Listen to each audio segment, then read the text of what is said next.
দর্শক স্বাগত আন্তর্জাতিক সংবাদে, সাথে আছি আমি নুজহাত রাহনুমা।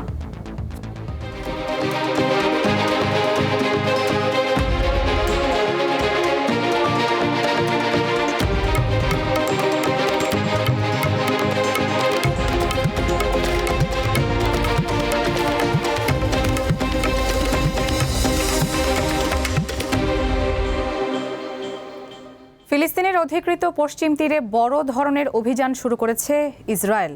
স্থানীয় সময় বুধবার অঞ্চলটির তুবাস শহরে শতাধিক ইসরায়েলি সেনা সাঁজোয়া যান নিয়ে অবস্থান নেয়। গাজায় যুদ্ধবিরতি কার্যকর হওয়ার পর এটি পশ্চিম তীরে ইসরায়েলের সবচেয়ে বড় সেনা সমাবেশ।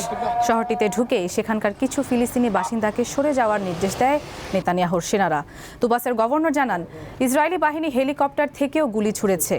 এ বিষয়ে ইসরায়েলের সেনাবাহিনী জানায়, এটি বিস্তৃত পরিসরে একটি সন্ত্রাস বিরোধী অভিযান, যা কয়েকদিন ধরে চলতে পারে। অপরদিকে গাজার বেশ কিছু এলাকায় ইসরায়েলের বোমাবর্ষণের খবর পাওয়া গেছে। জাতিসংঘের নতুন মহাসচিব নির্বাচনের আনুষ্ঠানিক প্রক্রিয়া শুরু হয়েছে। 1 জানুয়ারি 2027 থেকে এই দায়িত্ব গ্রহণের জন্য সদস্য রাষ্ট্রগুলিকে প্রার্থী মনোনয়নের আহ্বান জানিয়েছে সংস্থাটি। 15 সদস্যের নিরাপত্তা পরিষদ ও 193 সদস্যের সাধারণ পরিষদের সভাপতি একটি যৌথ চিঠিতে প্রার্থী মনোনয়নের জন্য আমন্ত্রণ জানান। এর মাধ্যমে বর্তমান জাতিসংঘ মহাসচিব অ্যান্তোনিও গুতেরেস জায়গায় নতুন একজন নির্বাচনের প্রক্রিয়া শুরু হলো।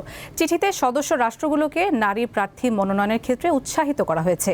এরই মধ্যে এই পদের জন্য চিলির সাবেক প্রেসিডেন্ট মিশেল বাশেলে, কোস্টারিকার সাবেক ভাইস প্রেসিডেন্ট রেবেকা গ্রিনস্প্যান এবং আর্জেন্টিনার কূটনীতিক রাফায়েল গ্রোসির নাম প্রকাশ্যে এসেছে।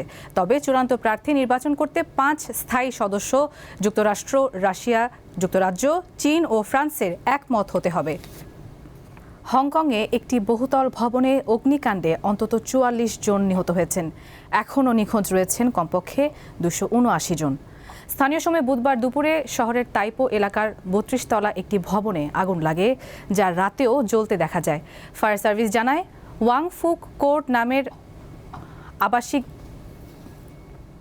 কমপ্লেক্সটিতে মোট 8টি ভবন রয়েছে, যেখানে 2000 অ্যাপার্টমেন্টে 4600 জনের বেশি মানুষ বাস করেন। আগুনের কারণে হংকংয়ের প্রধান দুটি মহাসড়কের একটি বন্ধ করে দেওয়া হয়, তাতে ব্যাহত হয় যান চলাচল। এছাড়া বৃহস্পতিবার শহরের অন্তত 6টি স্কুল বন্ধ ঘোষণা করা হয়। পূর্ব আফ্রিকার দেশ গিনি বিসাওয়ে সেনা অভ্যুত্থানের পর গ্রেপ্তার করা হয়েছে দেশটির প্রেসিডেন্টকে। স্থানীয় সময় বুধবার সংবাদ সম্মেলনে ক্ষমতা দখলের ঘোষণা দেয় সেনাবাহিনীর একটি দল। পুরো দেশের নিয়ন্ত্রণ নেয়ার দাবি করেন তারা। এছাড়া আকাশ, নৌ ও স্থল সহ সব সীমান্ত বন্ধ ও রাত্রিকালীন কারফিউ জারি করা হয়েছে।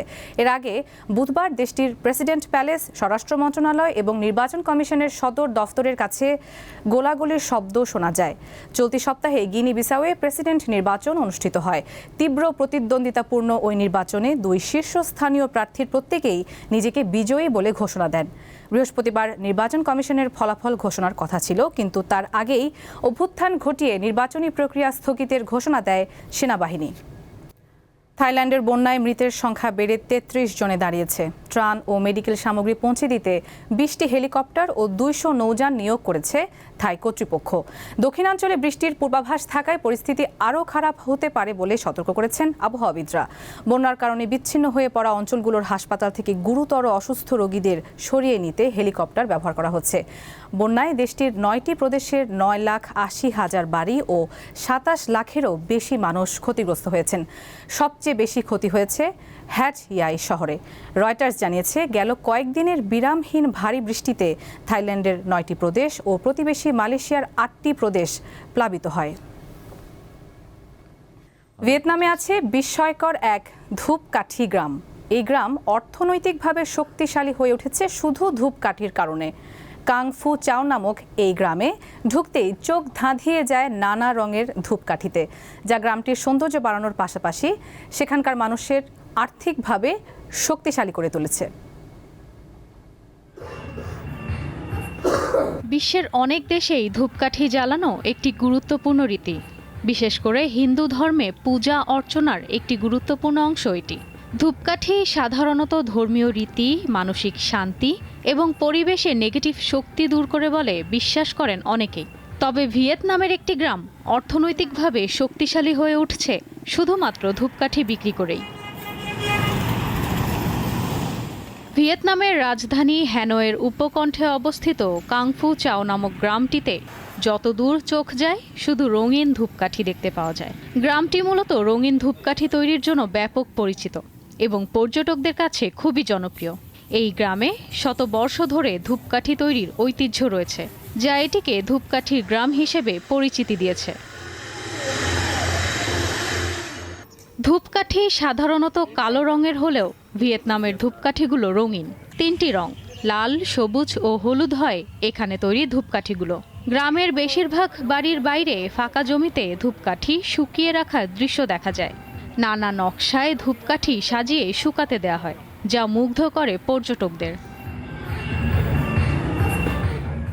এই গ্রামের মানুষের মূল পেশা ধূপকাঠি তৈরি হলেও তারা ধূপকাঠি বিক্রির পাশাপাশি পর্যটকদের কাছ থেকেও অর্থ উপার্জন করে থাকে, কারণ এই গ্রামে ঘুরতে গিয়ে কোনো সেলফি বা ছবি বিনামূল্যে তোলা যায় না।